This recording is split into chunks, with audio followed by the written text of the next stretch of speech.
Hello YouTube, I hope you're doing fine.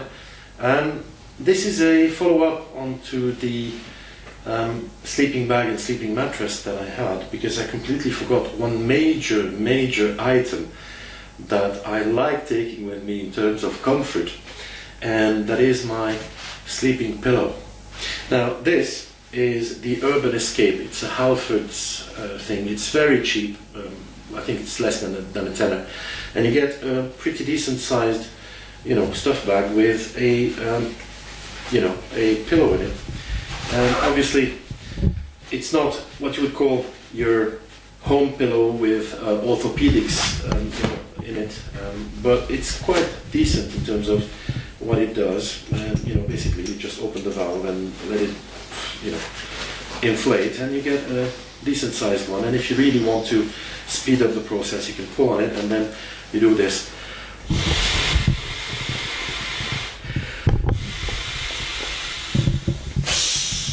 And you let it uninflate a little bit just to keep it, in a decent size. And there you go, you've got a very nice little pillow that you can use, sleeping.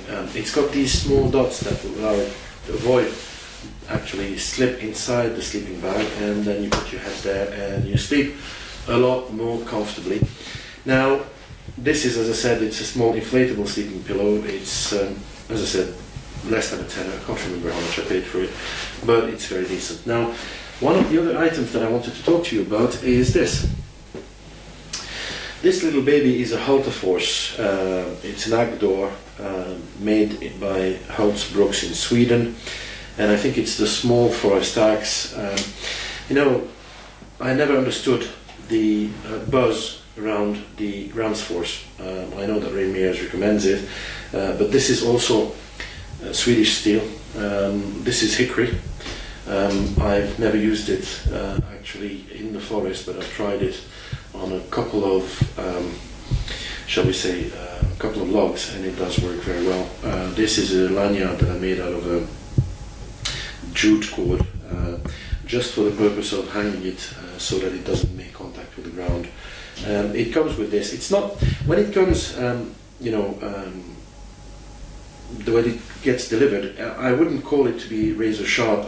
I've had somebody to work on it, a friend of mine worked on it to make it razor sharp. I didn't have the equipment at the time, but I must say it's a pretty decent one, and as you can see, it's got quite a long handle, so really it's a lot safer than the small hatchets that people carry, and it's still got, shall we say, a very respectable size. It can still fit in your backpack easily and safely. I will do a follow-up video on this once I get to Scotland. I'm planning to go there. If somebody is interested, let me know.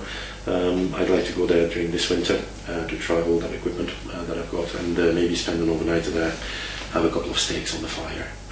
My camera girl, my daughter, is actually begging me to go with me, but I'm not taking her in the winter in Scotland. It's too cold. But anyhow, there you go. That's this. And then there's the third and last item. I'm sorry for this.